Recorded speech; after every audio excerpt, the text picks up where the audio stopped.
Ladies and gentlemen, welcome to the Frame of Mind Inc.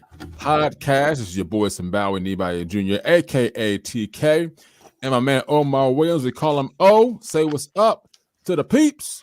What's going on, good people? Another lovely Wednesday, and we're gonna get it popping. I ain't gonna even say much. We're just gonna go right on in. We're just gonna dive right in. Just dive right in. But before we do that, we're going to get into our affirmations. It's Affirmation Wednesday. And whatever day you're getting the replay of this or the audio, it could be affirmation, whatever day that is. But we do it on Wednesdays, and so we're going to do it right here, right now. So if you got your affirmations, or you got them memorized, or whatever it is you want to do, or how to do it, we're going to knock these out, get our day going, and keep it moving. So if you're ready, here we go. Today will be a good day. Today will be a great day. Today will be an awesome day. Today will be an amazing day.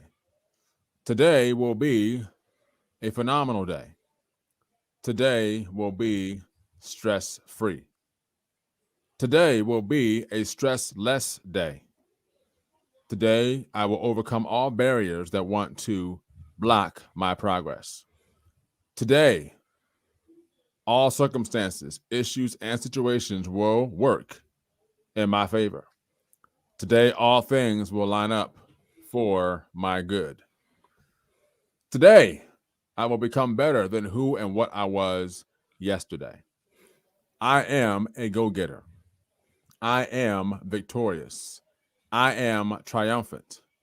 I am an overcomer. I never lose. I either win or I learn. I take authority over this day. I will dominate this day. I will conquer this day. And everything I have affirmed and spoken into this day will happen as I have affirmed, because I am more than a conqueror. Let's get it going. So today we are talking about unconventional leadership. Unconventional leadership. I'll say it again, unconventional leadership. So we'll give you guys today just 5 things that unconventional leaders do in today's world. And let's be mindful that some of these things are probably things that leaders have done in the past, but we're speaking about this today as we're doing it because leadership in today's world, to a degree, has some different characteristics and attitudes and mindsets you have to go through, because now that we've been dealing with, technology changing every 1.5 to 2 years, especially when it comes to cell phones and mobile devices, you have to be on the constant grind and a constant learning curve to understand your industry, your niche or your niche, however you want to say it, tomato, and learning how to do business, and learning not just do business, but learning how to be a leader in whatever aspect you are, whether you are a parent, whether you are a leader of people on the job, a business owner, a president of a company, someone who runs a company, or whatever. You can apply to anything. You're a dentist, you're a veterinarian, you're a doctor, you're a lawyer, you're a delivery driver, you're whatever. And I'm not trying to skip any, occupations out there, but just giving you an example of what we're talking about, talking to everybody. Because I said before, all of us are leaders to some degree or some right. All of us are leaders. Just some of us have a higher calling as a leader than others do. Let's just be honest about that. So let's jump right in. So if you got pen and paper or a tablet, pad, whatever it is you use, notebook to take notes down, you might want to do that right now, because we're going to drop some knowledge on you, as we always do here on the Frame of Mind Inc. podcast. Before we get started, though, you got anything you want to say, or anything you want to kind of, I know sometimes I start the podcast and I'm like, waiting for me to give them a little something to go on. So I'm like, you got anything you want to say, brother? No, man, you good, bro. Let's get right into it, man. Let's get this. All right. Like James Brown just said, we're gonna hit it and quit it. Exactly. Make it do what it do. Make do what it do. Right. There we go. All right, so here we go. Number 1, Unconventional leaders jump out of line. Unconventional leaders jump out of line. What does that mean? Well, it could mean a number of things. But what we're talking about today is jumping out of line can mean a few things. Number one, this is not in any particular order. Number one, you think outside the box. And for an unconventional leader, to a large degree, doesn't just think outside the box. To an unconventional leader, there is no box. There is no box. Like the box just does not exist. Period. Like you, so it opens up your mind to have literally no limits to what your mind can conceive. So let's be very clear. Our minds are limited as human beings. But if there's no box, we stretch our minds to its limit to have unlimited possibilities and unlimited solutions that our minds are able to conceive, if that makes sense to anybody out there. All right. So technically there is no box. Number two, they listen to the voice inside of them. Because if you're going to jump out of line, trust me, everybody who's in line is going to have something to say about why you jumped out of line, or for the fact why you should not have jumped out of line. A few examples of folks who jumped out of line. Steve Jobs jumped out of line. Look at where Apple is. Elon Musk jumped out of line. Look at where he is. Okay? And the list can go on and on. I know that I'm talking about people who are million or billionaires. Like I get it. But I mean, let's take this to a biblical perspective real quick. If you are a believer in Yahushua the Messiah, you know him as Jesus. Okay? If you're going to jump out of line and you want to follow an example of who's jumping out of line, you want to go with the one that did it the best. So if we're talking about the Elon Musk of the world and the Steve Jobs of the world, who's no longer with us, you want to set the bar high. Go after the example that did it best. There's others out there. I'm doing examples out there too. There's others out there. I'm not going to go through the top 5 examples of those who jumped out of line. There's plenty of them out there. And there's others out there who we don't even know who they are that jumped out of line, who did it just as good. So putting that in perspective. One thing I do want to elaborate on jumping out of line is that what unconventional leaders are doing and have done and will continue to do. And if you want to be a leader, number one, in general, but then be an unconventional leader, you're going to have to look at what product or service you bring to the marketplace from a business perspective. If you're selling goods or services, you're going to have to go from brick and mortar to click and order. That's good, brother. I'll say it again. You have to go from brick and mortar to click and order. Let's take the best example of this and give it to you, because you guys are going to say, well, what? Amazon. Yeah. As my mother-in-law says, Amazon. Amazon, click and order. They have cornered the market on click and order on the internet. There is almost nothing you cannot find on Amazon.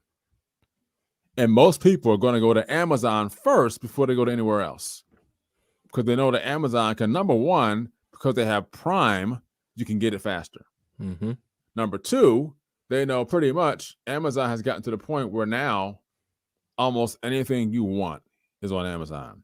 Like you had your eBays, out there, and you had, your Facebook Marketplace and your Craigslist, and the list goes on and on. The stuff that was out there that we had before Amazon. And Amazon came along, and all of a sudden it was like it just smacked everybody else in the mouth. Mm-hmm. Smacked them in the mouth.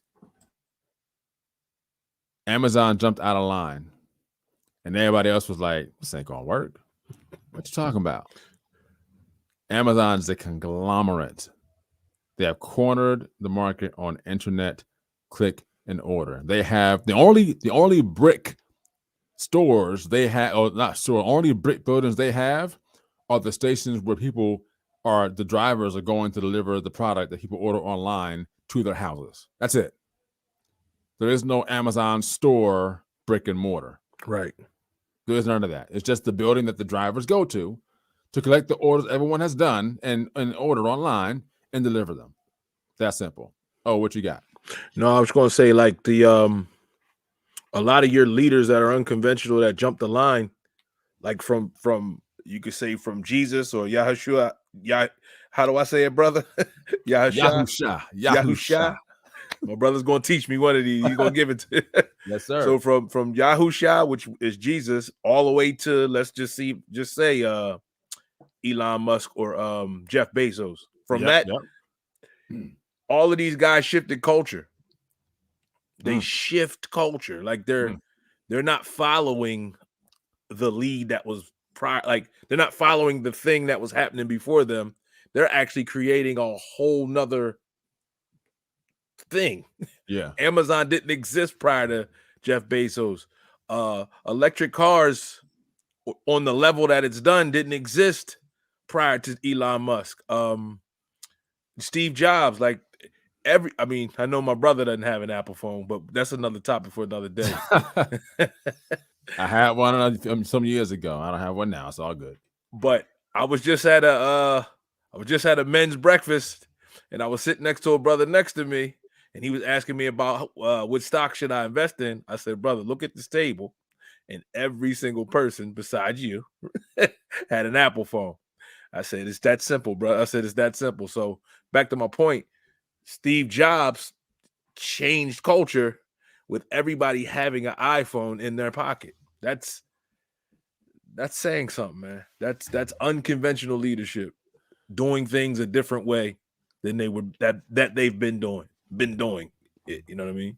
And I'll say this: O made a very, very key and a very, very point. And if you were taking notes, which you should be, you would have got that. He said there was a guy sitting next to him that asked what he should invest in. He told him plain and simple, most of everybody in this room has an Apple phone.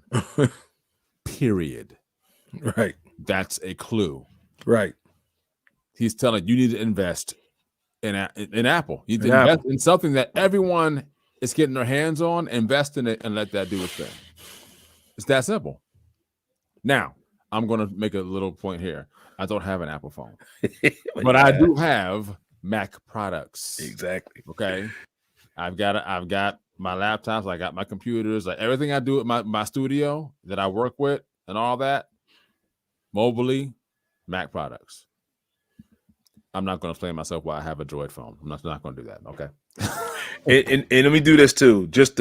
Since I'm the stock guy, it's almost inevitable to not talk about the companies that shifted culture or the leaders, right? So like, if you just look at all the leaders that shifted culture or the unconventional leaders, you got Zuckerberg of Facebook, Steve Jobs Apple, Jeff Bezos Amazon,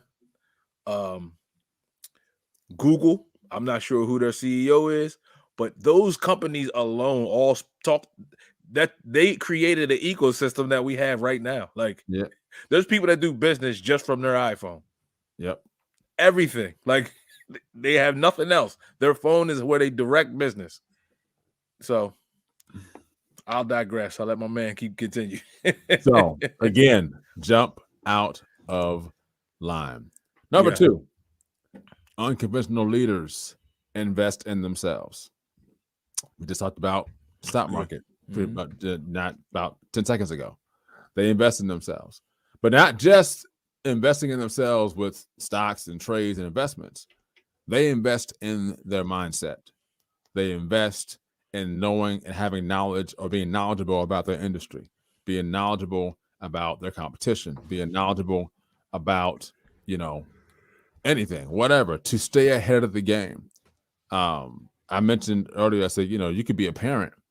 I'm like, if you stay knowledgeable about what you need to do as a parent, I'm like, you can be ahead of the game, or you can be a parent that is an example to other parents of what to do and what not to do. You can be one that says, hey, you know what? This worked for us. Maybe it'll work for you. And I know people who are always saying, I don't want to have children because I don't think I'd be a good parent. Well, why do you say that? Well, I just don't know what to do.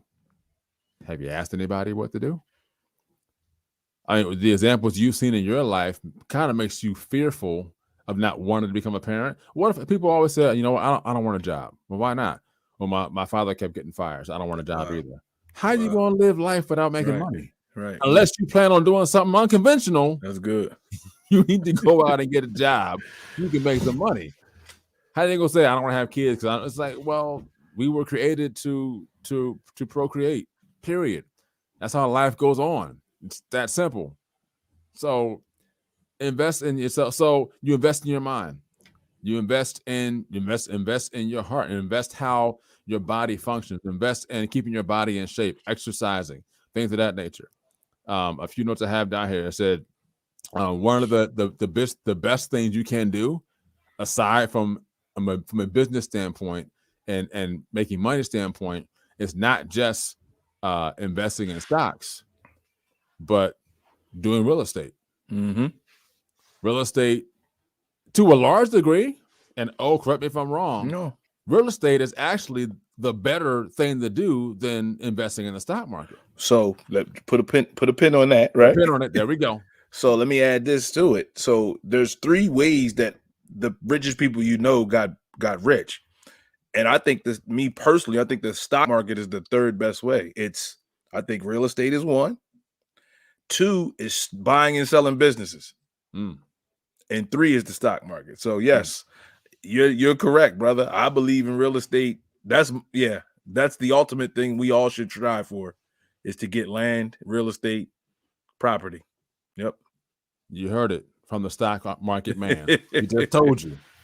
Now, that's not saying that the stock market and investing in that market and all that is not important. It is. Yeah. But I mean, realistically, we just said real estate, selling businesses, stock market.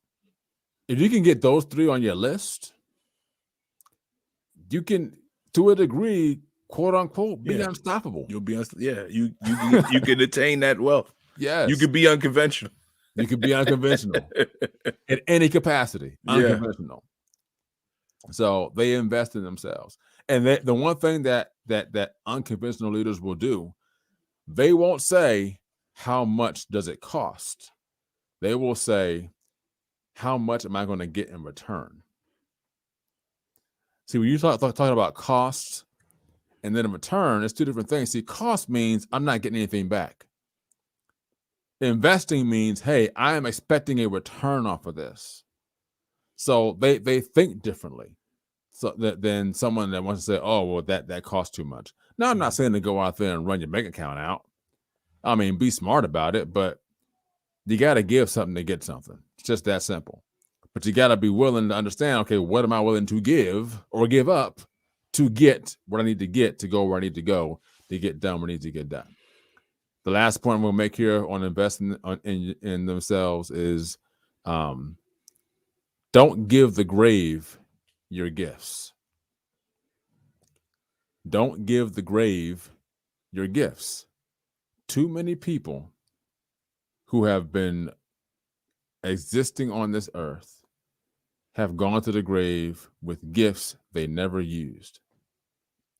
And there are people who were waiting on them or waiting for them to step into their greatness, and they never did it and took their gifts to the grave with them. Don't take your gifts or give your gifts to the grave. I'm going to just say that and move on to the next one. Number 3, unconventional leaders master something they love. That's good. They master something they love. They expand their knowledge beyond the normal person. Expand their knowledge beyond the normal person. So, let's say you love basketball. Again, I'm just throwing something out there. You love basketball. How do you master something that you love? It's a constant, practicing every day. It's a constant, investing in every day. And investing doesn't necessarily mean you're spending money. It's time. You have to invest time in what it is you want to master and invest time into doing that. one thing that bothers me, and I was in this same boat, is that people will go to college and be in debt for hundreds of thousands of dollars or tens of thousands of dollars, depending on what college you go to, and have to pay that money back over for most a lifetime, but won't take the time to spend, I don't know, 10% of that or less. Let's say 1% of that on something that's going to help them better themselves in life. Because it doesn't make sense to me to go in debt for a lifetime from college, tuition.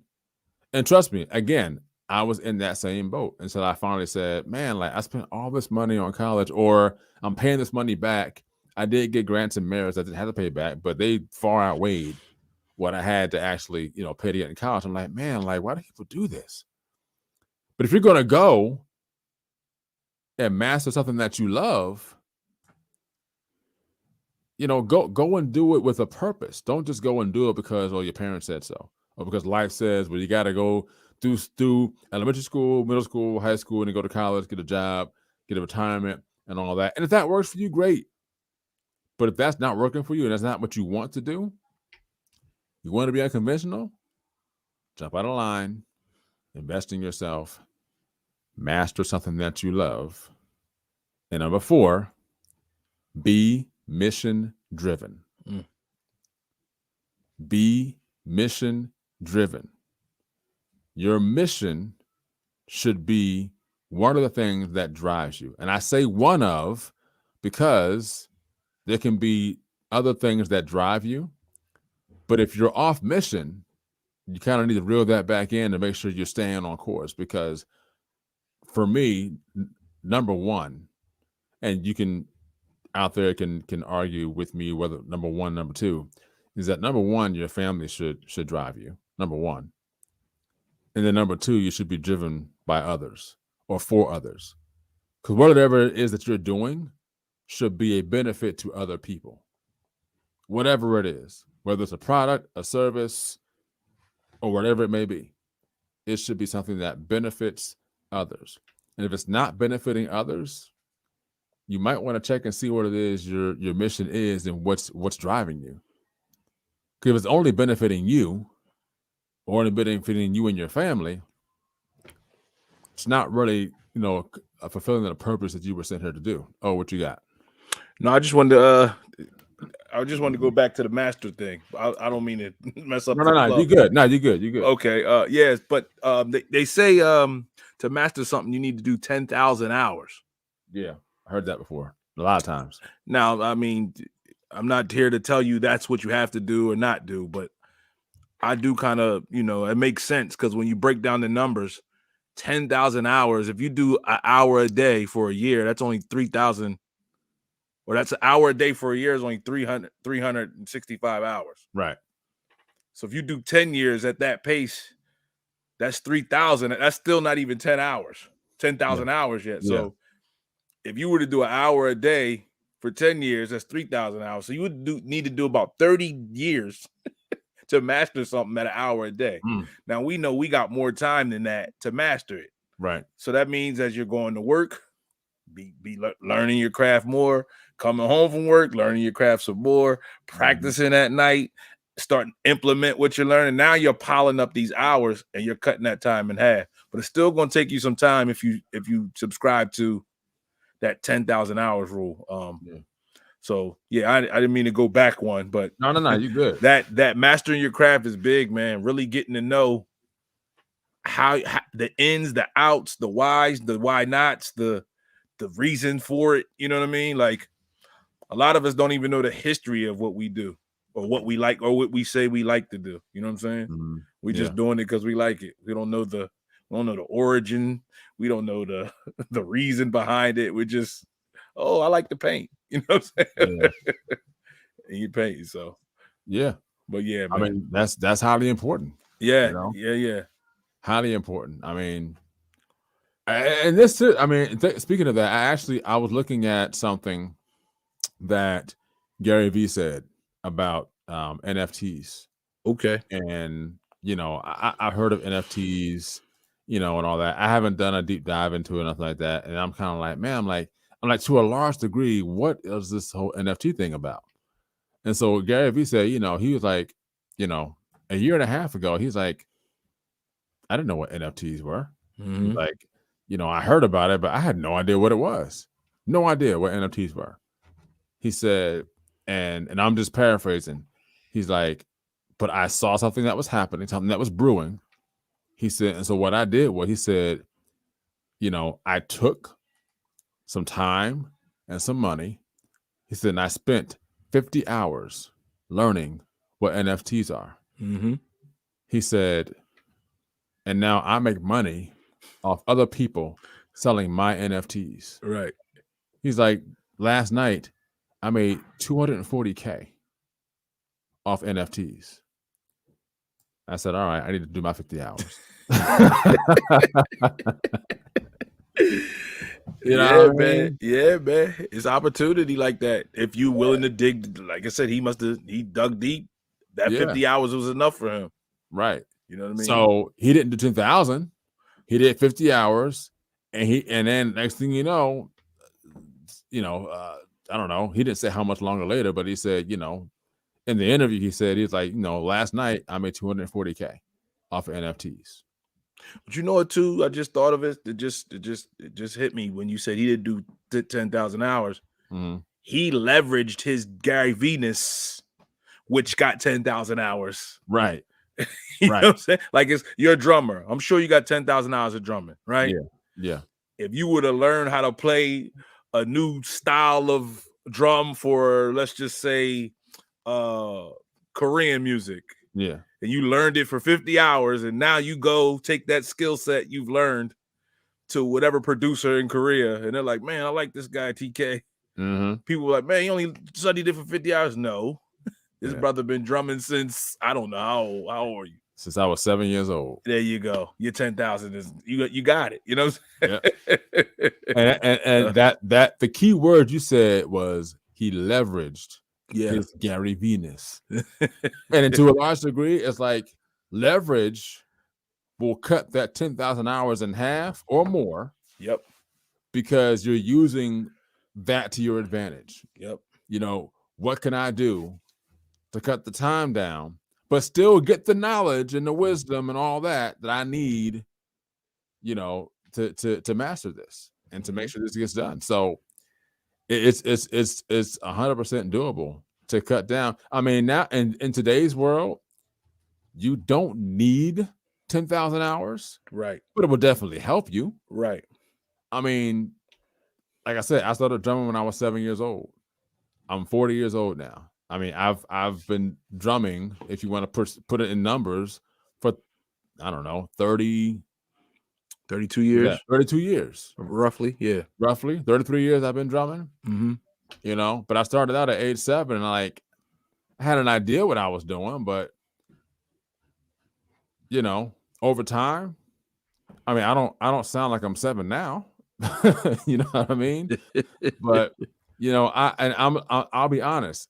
For a 7-year-old, I had some skill, but over time, I developed that skill to becoming a professional, talent that is used in many capacities. So, yes, master something that you love, and then take that, and you can master something that you loved either to make money off doing it, or you can do it just to help others out of the kindness of your heart. Like, it's really up to you. And you can do both. You can do it out of the kindness of your heart and still make money off it, because people who are just grateful for your service will do that for you. They'll like, you know what? I want to repay you however I can, or whatever. So you can do both. All right. Last thing I'm gonna say, and then actually I'll say this before we move on. So we said, jump out of line, right? Invest in yourself, or invest in themselves. We're talking about unconventional leaders. Mastering something they love. They're mission driven, right? And a part of mission driven is this: is that this is actually a quote from Les Brown. It says, "You are a masterpiece because you are a piece of the master." That's good.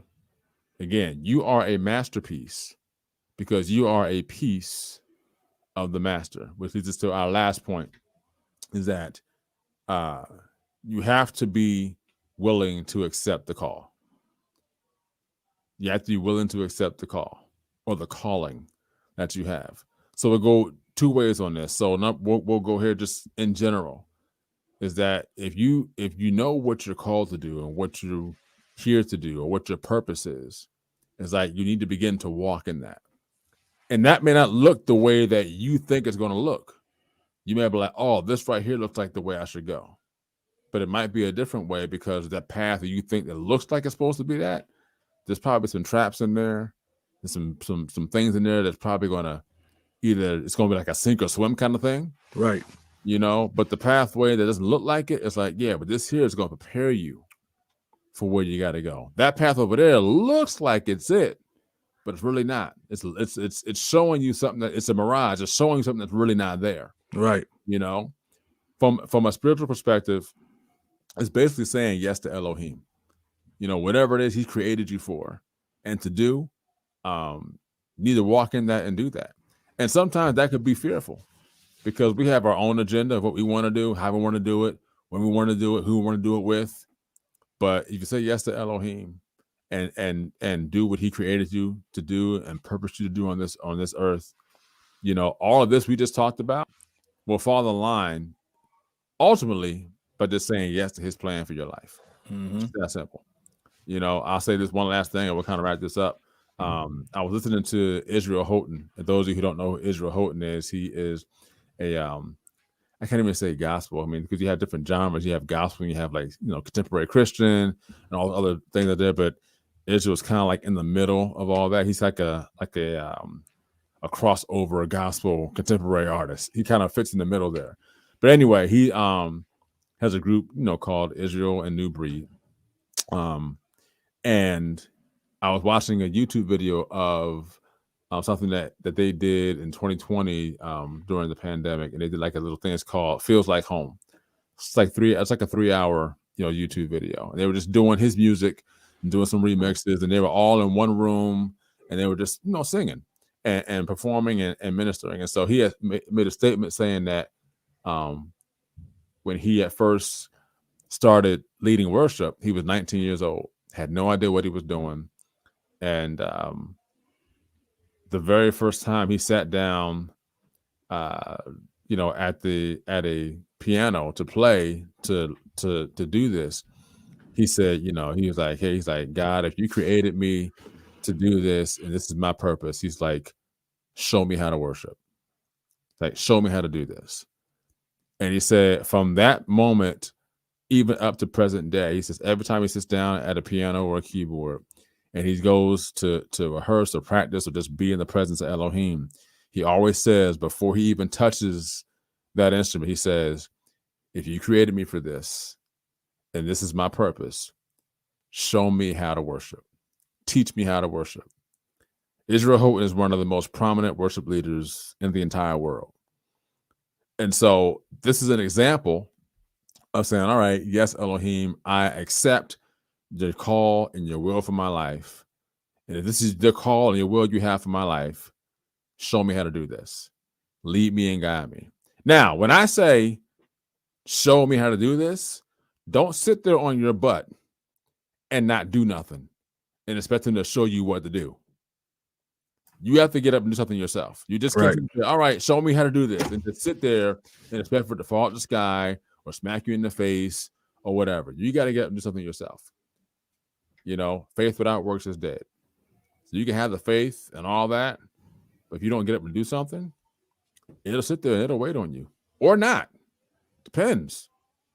So again, jump out of line, invest in yourself, master something that you love, be mission driven, and ultimately say yes to Elohim. Oh, what you got before we go? What's that post, man? I did when you said faith without works is dead. You just put up a post recently about that, right? I did. It said something a little different than just that. It did. Actually, let me read it verbatim, because sometimes when I put stuff up, I don't remember what it is. Yeah, I just know I liked it. And when you said that, I said that'd be good to finish out the Finish the show out So with, the man. post that I made, this was Yeah. this might have been Monday. This was 3 days ago. I think this was whatever day. So this is today's Wednesday. So 3 days ago, it might have been Sunday, maybe. Mhm. What I wrote down was I said faith works. Yeah. It is the essence by which we move from one place in life to another. And then the image I had, it said faith gives you the belief for what you can't see. Works helps you build towards what you can't see. That's my final words. Well, I'm honored, there, brother. I appreciate that. So if you want to write it down, I mean, if you want to go to my Facebook page, you can see it on my Facebook page. Just go to tk.billionaire. You can just search that on Facebook, or just go to my Facebook page, Simbawi Nibaye Jr. You guys don't know how to spell my name, but if you type in tk.billionaire on Facebook, search, you'll be able to find me. So it says, faith works. It is the essence by which we move from one place in life to another. Again, faith works. It is the essence by which we move from one place to another. And then faith gives you the belief for what you can't see. Works helps you build towards what you can't see. So in essence, faith without works is dead. And that's scripture. That's straight from the word of Elohim. Faith without works is dead. You have all the faith in the world, and faith is great. I mean, it's immeasurable. Faith is awesome. And it even says that you can have faith the size of a mustard seed. But that's all anyone really needs to get it going. Why would you stop there? Why would you stop at the mustard seed faith? But faith without works is dead. You gotta get up and do something, no matter what. Yep. So for all of us here at Fairmont Inc. Podcast, thanks for joining us, guys. I know we went a little longer than I expected to, but when the conversation gets good, you just gotta roll with it. So until next time, continue to think it, speak it, and achieve it. And as I always say, until next time, I holla. Thank you for joining the Frame of Mind Inc. podcast. And as always, here at Frame of Mind Inc., think positive thoughts, say positive things, and do positive deeds. As our tagline says, think it, speak it, achieve it. See you next time. It's a frame of mind. It's what you say and what you do. Don't forget to check us out on the web at www.frameofmindinc.com, where you can browse our online apparel store, listen to some of our original music and production services, as well as view our videos and projects we've done for our clients and customers.